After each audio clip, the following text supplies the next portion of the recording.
नमस्कार, मैं student professor doctor अंतिमा आप सबका बहुत बहुत स्वागत करती हूँ आपके चैनल हिंदी नारी में। कितना अच्छा होना कि अगर आप पढ़ाई कर रहे हैं और आपको उस पढ़ाई का बर्डन या लोड किसी को भी ना देना पड़े, मतलब अपना अपने माता पिता ना अपने रिश्तेदारों, किसी को भी आपको उस पढ़ाई का लोड ना देना पड़े, आप खुल के तैयारी कर सकें। कुल मिला के मैं कहना चाह रही हूँ कि आपको इकोनॉमिकल रूप से किसी पर डिपेंड ना होना पड़े, और ऐसा हो सकता है। आप सभी यूजीसी नेट की तैयारी कर रहे हैं और ये जानते हैं कि यूजीसी नेट क्वालिफाई करने से, अच्छे नंबरों से क्वालिफाई करने से आपको जेआरएफ की फेलोशिप भी मिलती है, और कहीं ना कहीं इस फेलोशिप के लिए हम बहुत मोटिवेटेड भी हैं और ये फेलोशिप हमें आगे की पढ़ाई के लिए बहुत हेल्प भी करता है।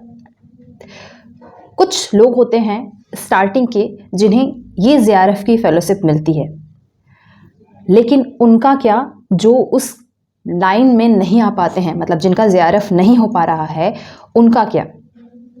आप भी पीएचडी करना चाहते हो, हायर स्टडी करना चाहते हो, लेकिन आपके पास वो बैरियर आ जाता है कि शायद आप उतने खर्च ना कर सको, क्योंकि हम सभी जानते हैं जब हम पीएचडी करते हैं या तैयारी करते हैं तो कितने खर्च हमारे होते हैं। तो आज की वीडियो में मैं आपको बताने वाली हूँ कुछ ऐसे फेलोशिप के बारे में जो आप केवल पीएचडी कर रहे हैं, नेट क्वालिफाई किए हैं, तो आप उन फेलोशिप के लिए एलिजिबल हैं। जेआरएफ अगर आपको नहीं भी मिल रहा है तो आप उन फेलोशिप के लिए आप अप्लाई कर सकते हैं। कुल मिलाकर के एक एग्ज़ाम और कई समाधान वाली बात है। सबसे पहले आप सभी जानते हैं कि यूजीसी नेट क्वालिफाई करने से जो हाईएस्ट रैंक ऊपर के होते हैं उनको जूनियर रिसर्च फेलोशिप के लिए भी क्वालिफाई किया जाता है जेआरएफ, जो कि एक अच्छा खासा अमाउंट मंथली आपको रिसर्च करने के लिए देता है। इसके अलावा यदि आप जेआरएफ नहीं हैं तो, और जेआरएफ से कुछ नंबर से अगर आप चूक गए हैं, तो एक और फेलोशिप है जो आपका इंतज़ार कर रही है।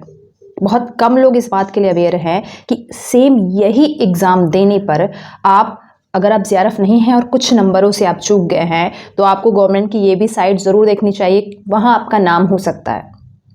मैं बात कर रही हूँ national fellowship for backward classes की।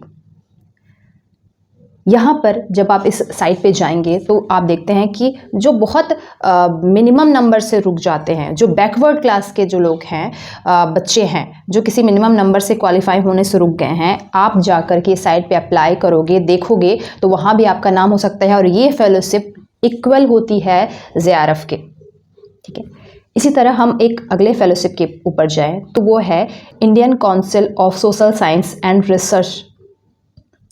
ये संस्थान भी आपको पीएचडी करने के लिए ठीक ठाक अमाउंट देता है। और अच्छी बात यह है कि यहाँ आप अगर नेट भी नहीं है और केवल पीएचडी कर रहे हैं तो भी आज इस फेलोशिप के लिए अप्लाई कर सकते हैं।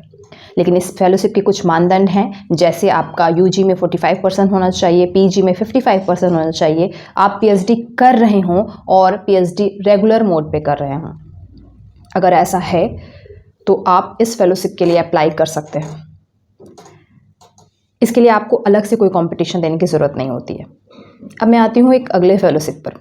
ये फेलोशिप है PMRF, prime minister research science and technology fellowship.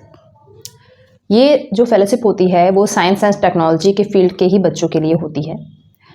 अगर आप साइंस या टेक्नोलॉजी से रिसर्च कर रहे हैं, करना चाहते हैं, तो आप इस फेलोशिप के लिए बिल्कुल से अप्लाई करें। इसके लिए कोई अदर से कंपटीशन नहीं देना पड़ता है। आप पीएचडी कर रहे हो, दैट सफिशिएंट, और एक अच्छा खासा अमाउंट इसमें मिलता है। इसमें इस फेलोशिप में आप जेआरएफ से भी ज़्यादा अमाउंट आपको आपके रिसर्च के लिए मिलता है। इसके अलावा एक और जो फेलोशिप है वो है एनसीईआरटी का। इस फेलोशिप का नाम है NCERT doctor fellowship for PhD. अगर आप पीएचडी में एनरोल्ड हैं तो बिल्कुल इस साइट पर देखें, और इस साइट पे जा करके इस फेलोशिप के लिए भी आप अप्लाई कर सकते हैं। इस फेलोशिप की छोटी सी जो बाध्यता होती है वो ये है कि आपका पीजी में, पोस्ट ग्रेजुएशन में आपका 60% होना चाहिए।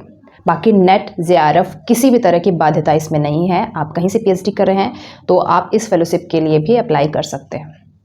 और इसके अलावा हम सभी जानते हैं कि जब भी आप अगर नेट ही हैं या स्टेट सेट भी हैं और आप कहीं से पीएचडी कर रहे हैं, स्टेट यूनिवर्सिटी से पीएचडी कर रहे हैं, तो सभी स्टेट यूनिवर्सिटी अपने स्कॉलर्स को, पीएचडी छात्रों को कुछ मिनिमम अमाउंट, वो शायद जेआरएफ जितना नहीं होता है, लेकिन कुछ अमाउंट आपको पीएचडी के रिसर्च के लिए मिलता है।